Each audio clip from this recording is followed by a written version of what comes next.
लोकसभा चुनाव को लेकर सभी पार्टियां जोर शोर से चुनाव प्रचार कर रही है, वहीं जमकर एक दूसरे पर आरोप प्रत्यारोप भी लगा रहे हैं। उत्तर प्रदेश के मुख्यमंत्री योगी आदित्यनाथ ने कांग्रेस अध्यक्ष मल्लिकार्जुन खड़गे के राम और शिव वाले भाषण पर पलटवार करते हुए कहा कि कांग्रेस की प्रवृत्ति भारत की सनातन परंपरा को अपमानित करना, उसको लांछित करना और भारत की आस्था के साथ खिलवाड़ करना है।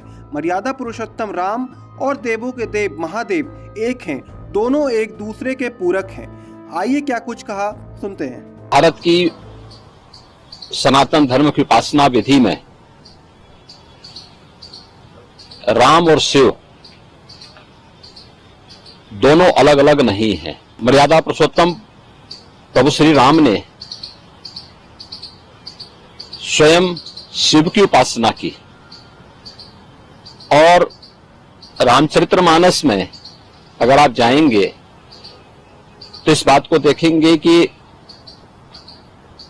भगवान शिव ने भी राम की उपासना की। दोनों एक दूसरे के पूरक हैं।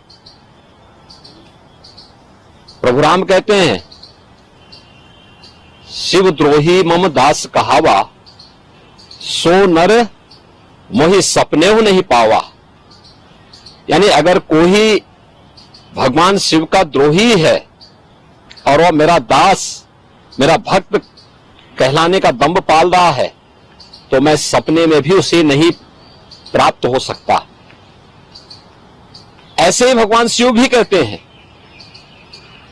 स्वाभाविक रूप से कांग्रेस की वास्तविकता सामने आ रही है। भारत की सनातन परंपरा को अपमानित करना, उसको लांछित करना, भारत की आस्था के साथ खिलवाड़ करना, यह कांग्रेस की प्रवृत्ति है। और कांग्रेस अध्यक्ष के द्वारा यही बात जो उनको कांग्रेसी संस्कार में प्राप्त हुआ है, वही बात वो अपने भाषणों में कर रहे हैं।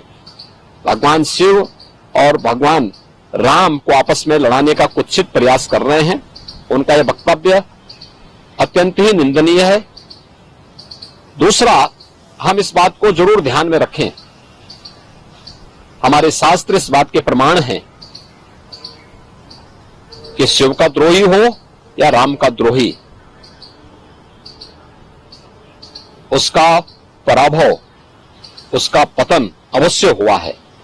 एक कांग्रेस की पतन की एक नई शुरुआत है और कांग्रेस इस प्रकार के स्तरहीन वक्तव्यों को देकर के हिंदू आस्था के साथ तो खिलवाड़ कर ही रही है, लेकिन अपने कृत्यों से कांग्रेस को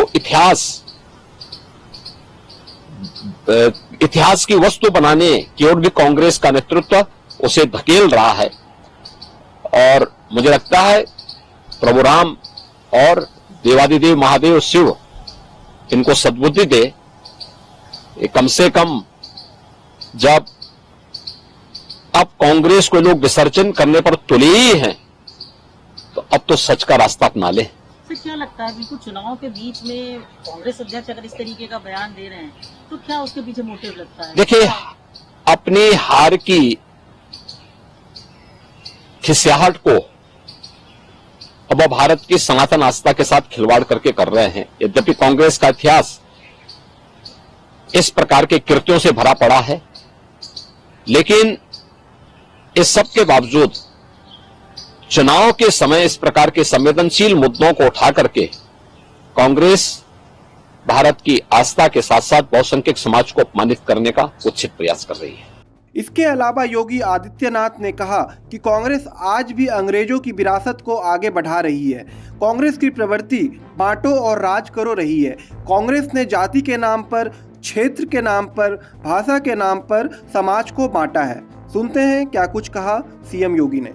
बांटो राज करो ये कांग्रेस की प्रवृत्ति रही है और अंग्रेजों की उस विरासत को ही कांग्रेस आगे बढ़ाने का जो कार्य कर रही है, वह हर एक मुद्दे पर कर रही है। उसने जाति के नाम पे, क्षेत्र के नाम पे, भाषा के नाम पर समाज को बांटा है, इससे पहले भी बांटा है, आगे भी वो लगातार इस प्रकार के कृत्य कर रही है। उसके इलेक्शन मैनिफेस्टो में भी समाज को जातीय आधार पर बांट करके और फिर देश के अंदर एससी, एसटी, ओबीसी के अधिकार को वह कैसे अल्पसंख्यकों को बांटने की कुत्सित चेष्टा का हिस्सा बन रही है, या कांग्रेस का मैनिफेस्टो भी इस बात का उल्लेख करता है। इसलिए कांग्रेस अपनी हार की खिसियाट को किसी न किसी रूप में अब हिंदू आस्था के साथ खिलवाड़ करके व्यक्त करना चाहती है।